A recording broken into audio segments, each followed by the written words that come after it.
les rues sont vidées, il n'y a plus personne à seuls les hommes en uniforme aujourd'hui vont masquer.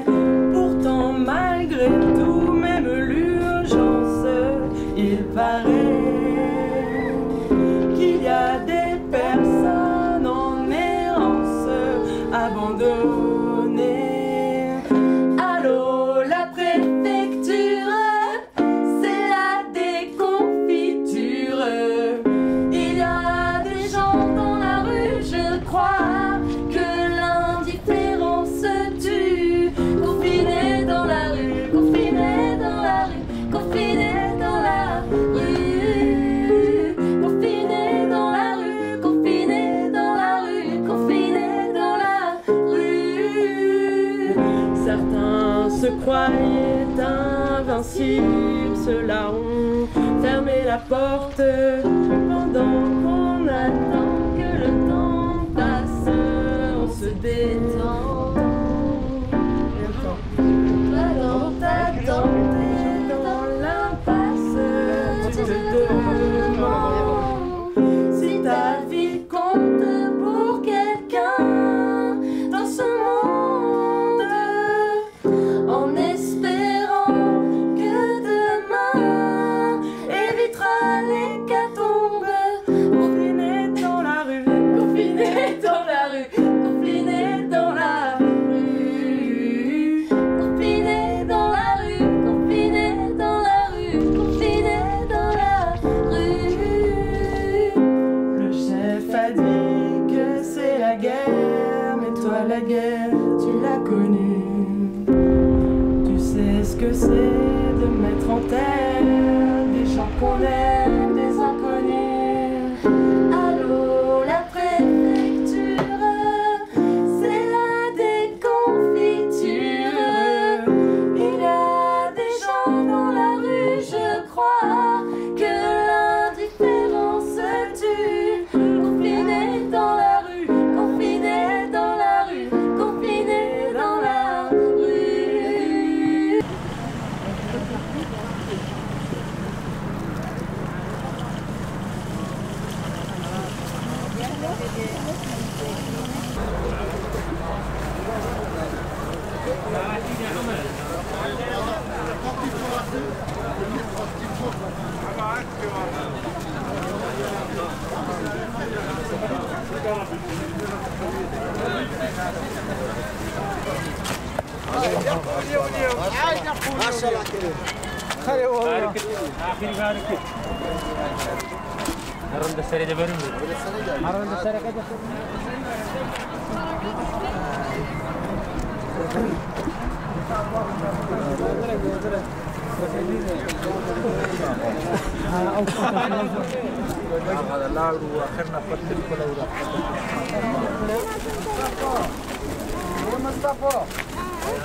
On vient déjà apporter notre aide à toutes ces personnes et on apporte surtout une petite chaleur humaine, on apporte une petite chaleur humaine à des conditions déjà de vie qui sont inhumaines et à des décisions gouvernementales qui sont inhumaines.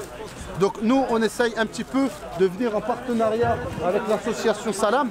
Nous, on vient à peu près environ tous les 3 mois avec des kits d'hygiène, avec de la nourriture, avec des habits pour pouvoir aider à toutes ces personnes à quand même à affronter un petit peu des conditions qui sont très très rudes et qui ne sont pas très très simples à vivre.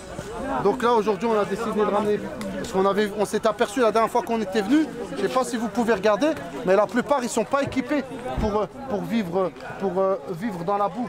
On voit, il y en a, ils n'ont pas de chaussettes, ils n'ont pas de chaussures, il y en a, ils n'ont pas de chaussettes. Donc on s'est aperçu qu'il n'y avait pas de chaussures, donc on a ramené des chaussures, on a ramené aussi des polaires, des manteaux et des couvertures, surtout des couvertures. Quand on voit que les CRS et la police ils sont passés il n'y a pas très très longtemps en arrachant toutes les tentes et toutes les bâches, au moins d'avoir un sac de couchage On a essayé de ramener plusieurs sacs de couchage, avoir au moins un sac de couchage pour qu'ils puissent aborder ces nuits qui sont très très rudes. Si vous voulez des clémentines, je vous ramène des bananes.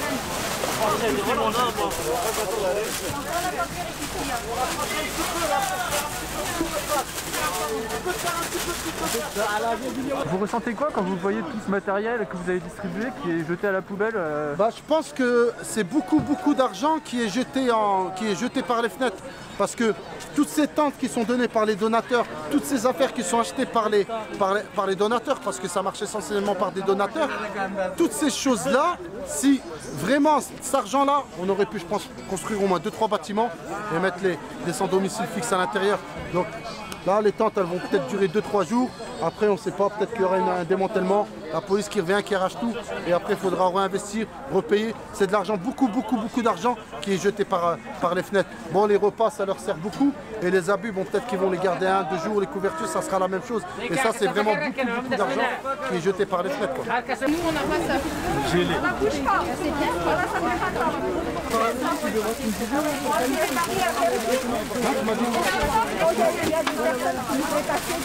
Mustafa! Non, c'est pas Mustafa. Khalid, comment il s'appelle lui là? C'est très dur. On fait quelque chose, nous les associations humanitaires, on fait quelque chose qui ne sont pas faciles parce que on voit la misère, on voit cette misère au quotidien. Là, on voit des personnes qui ont des chaussures trouées, qui nous demandent des paires de 42, on n'a pas de paires de 42, donc cette personne il repart dans le froid, il repart avec des chaussures trouées, des chaussettes trouées. Donc c'est pas quelque chose de facile qu'on fait les associations humanitaires. Mais après, devant une telle détresse, on est obligé de se serrer les coudes et ça serait bien qu'un petit peu plus de personnes se sentent un peu plus concernées, quoi. Il y en a 7.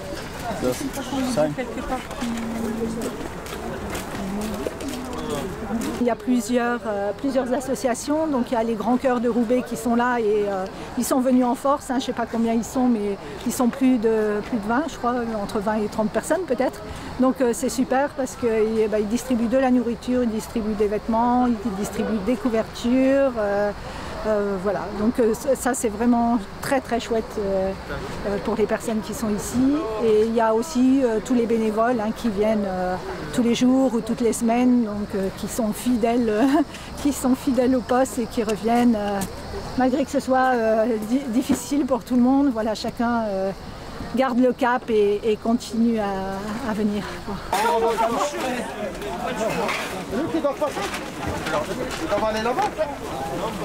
Ça vous fait quoi quand vous voyez que tout le matériel qui est distribué au final il est jeté 3 jours après, quoi? À chaque fois que ça arrive, moi ça fait à peu près 1 an que je viens de manière quotidienne sur le camp. Et à chaque fois que je vois ça, s'il y a quelque chose auquel on ne peut vraiment pas s'habituer, c'est vraiment à ça. Et à chaque fois j'ai une colère intérieure qui est immense de voir comment l'État français traite ces gens. Le seul abri qu'ils aient alors qu'on est en plein hiver, il fait 2 degrés, il pleut, il grêle, etc. On leur enlève le seul abri qu'ils ont, leur tente. C'est juste insupportable. Si vous aviez un message à faire passer au ministre de l'Intérieur ou de la Justice ou au président de la République, vous leur diriez quoi? Je leur dirais qu'il faut arrêter cette politique, qu'il faut vraiment accueillir ces personnes-là. On nous parle toujours d'appel d'air. L'appel d'air, c'est juste une histoire. Les gens, ils viennent pas à Grande-Sainte, je vais pas dire Grande-Sainte, ils viennent pas à Mardic maintenant, ou à Calais pour venir à Mardic ou à Calais séjourner. C'est pas du tout. Ils sont sur le passage. Voilà, les côtes sont ici. Donc c'est pas en les accueillant un petit peu plus dignement que ça va créer un appel d'air. C'est complètement faux cette histoire, c'est juste parce qu'on ne veut pas les accueillir, c'est juste ça. Et quand on voit tout l'argent dépensé aujourd'hui à les harceler, il n'y a pas d'autre mot, cet argent pourrait être mis dans des accueils un peu plus dignes. Bon, je ne parle pas d'hôtels, etc., mais si on les mettait dans des logements où ils puissent avoir accès à l'eau, où ils aient un toit, où ils puissent avoir accès à l'eau, à des toilettes, à des douches, voilà.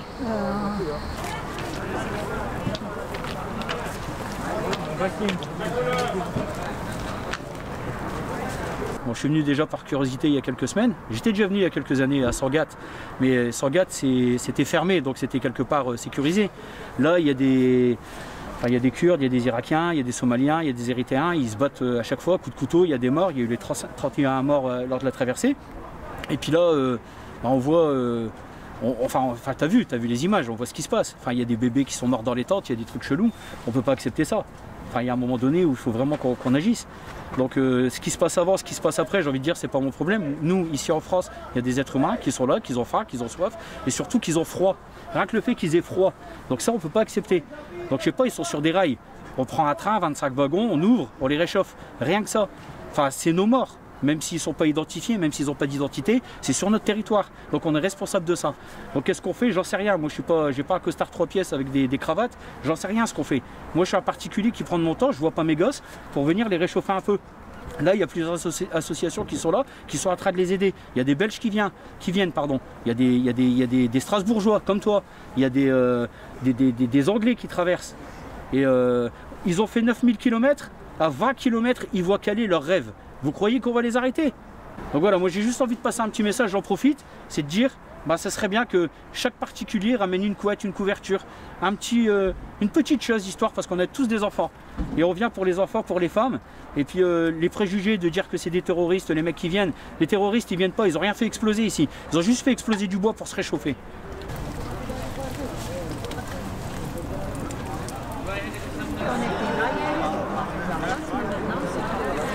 Je fais pas du cas par cas, la police, le mec lambda policier, je suis pas sûr qu'il vient, qu'il le matin il se lève, il se dit ouais je vais aller détruire des tentes et qu'il est fier de ça. C'est pas, la plupart des policiers qui ont des enfants, ils vont pas être fiers de ce qu'ils font. Je pense que c'est sous ordre. Et ceux qui donnent ces ordres là, c'est inhumain. C'est inhumain, on se croirait en 39-40, c'est quoi?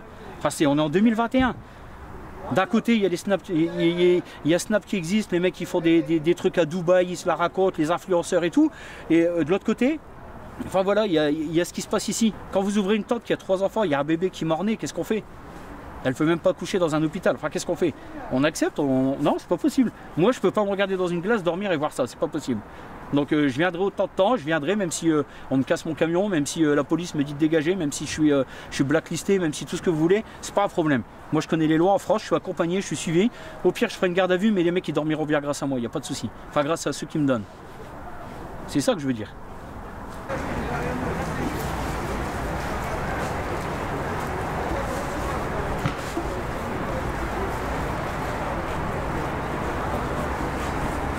J'aimerais juste que tout ça s'arrête et puis ça s'arrêtera pas parce que l'immigration, il y en aura toujours. Mais en tout cas qu'on accueille ces personnes un petit peu plus dignement parce que si on traite, franchement, des fois je me dis si on traitait des animaux en France de cette manière-là, tout le monde serait révolté. Et là c'est des gens qui pour la plupart pourraient être mes enfants et ça c'est complètement insupportable. Je suis maman et il y a plein de jeunes ici qui ont l'âge de mes enfants et je peux juste pas supporter de les voir dans ces conditions-là.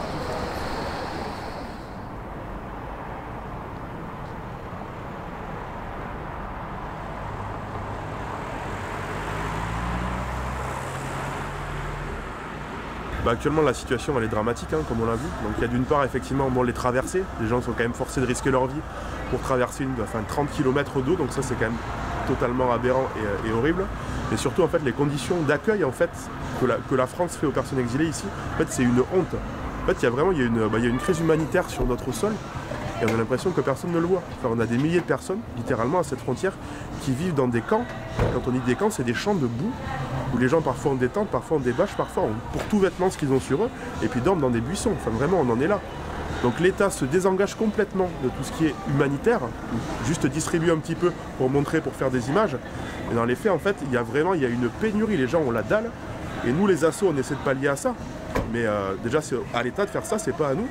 Et puis vraiment, et tout est fait pour nous entraver, en plus que ce soit des rochers, des verbalisations abusives, des contrôles incessants, enfin vraiment c'est une honte ce qui se passe ici.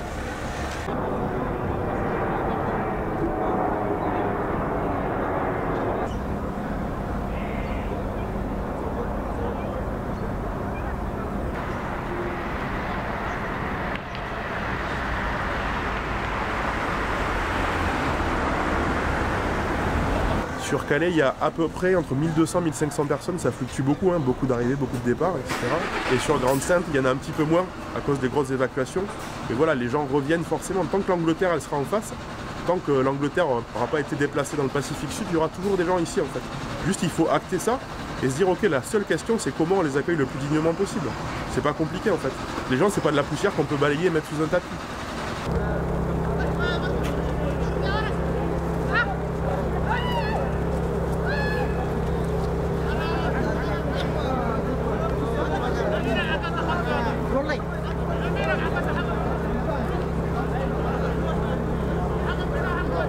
Effectivement, à Grande-Synthe, c'était souvent un gros campement.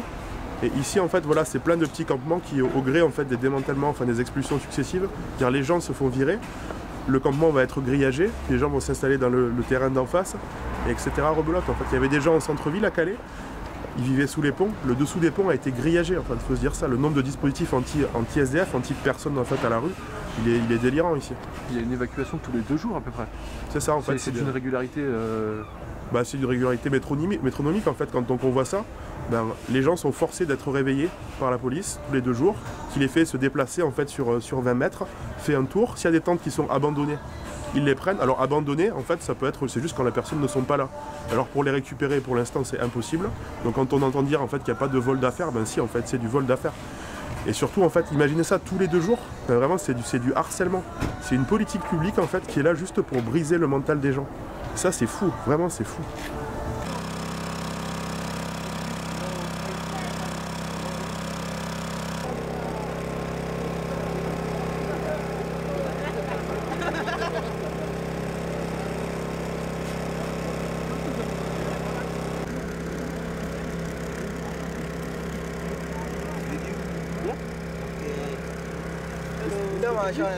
Et qu'est-ce que vous faites à l'auberge des migrants du coup dans le mix d'associations qui est présente ici?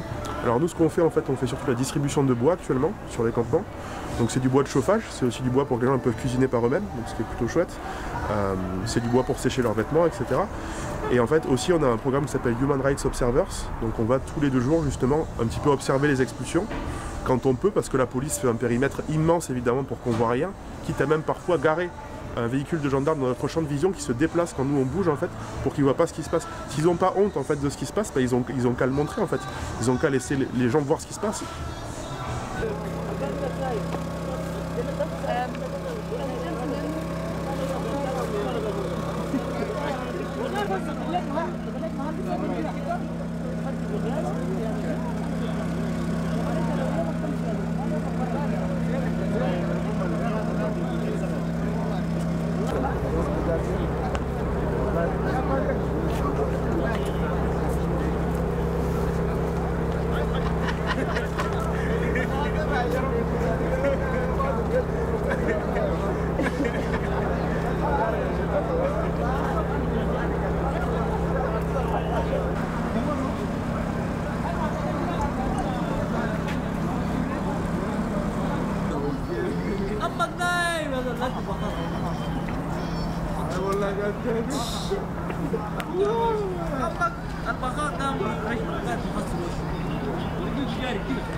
Je peux dire que vraiment en fait c'est la honte, ce qui se passe ici c'est vraiment la honte et il faudrait que vraiment les gens soient plus au courant de cette situation.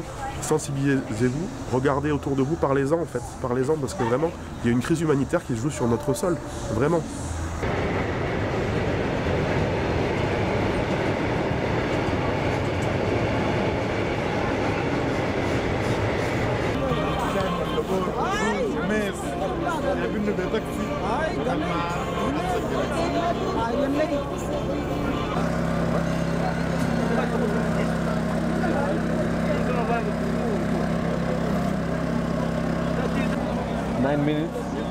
You have 1 minute left.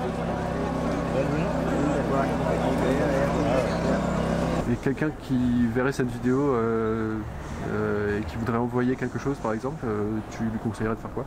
Je conseillerais de nous envoyer des couvertures parce que la police en prend vraiment beaucoup. Voilà. Et s'il a le temps, bah, de venir en fait à Calais et puis donner un coup de main aux assos ou pas pour aider les exilés.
Alors, je viens avec mon camping-car pour permettre aux exilés de prendre une douche chaude. Donc, j'arrive à passer entre 25 et 30 personnes dans la journée. Parfois un peu plus, s'il y en a qui sont plus rapides. Chez le maximum, ça a été 40.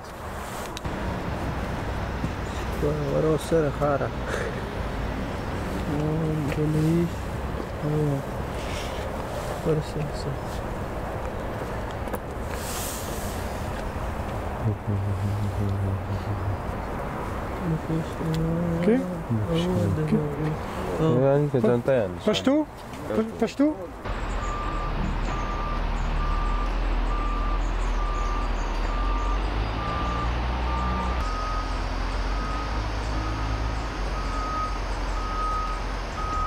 Ben, c'est un vrai camping-car, donc avec une salle de bain à eau chaude instantanée.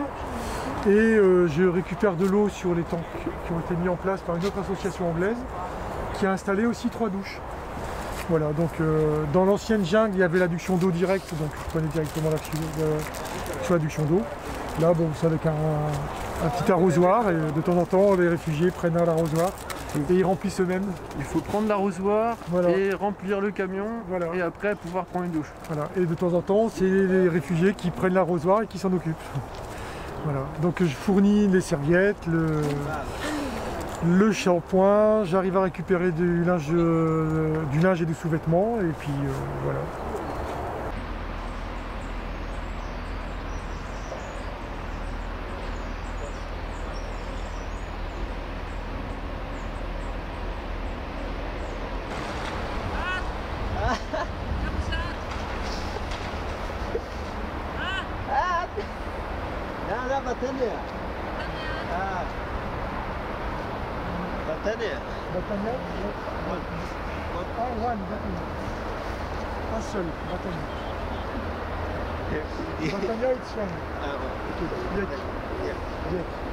Qu'est-ce qui t'a convaincu de faire ça?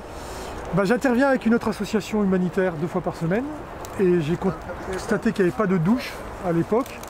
Donc j'ai dit je vais venir 1 fois par semaine pour leur permettre de prendre des douches. À l'époque, dans l'ancienne jungle, il y avait beaucoup de familles avec des enfants. Donc c'est vrai que c'était quelque chose d'important, même si parallèlement il y a des associations qui organisaient des douches, mais sur Dunkerque, sur des structures de Dunkerque.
encore? Juste à la barrière là-bas.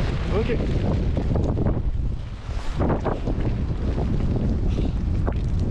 Voilà. Non, jusqu'à la barrière là-bas.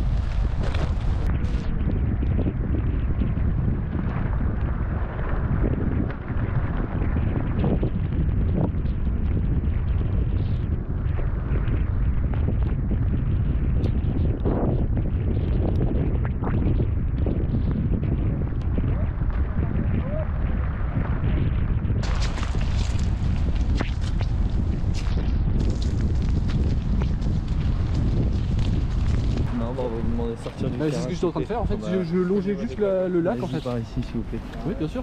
Merci.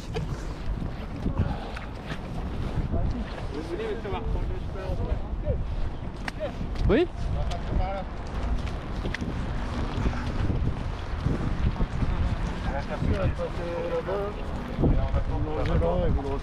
Je remonte sur le chemin en fait. Ouais voilà. Okay.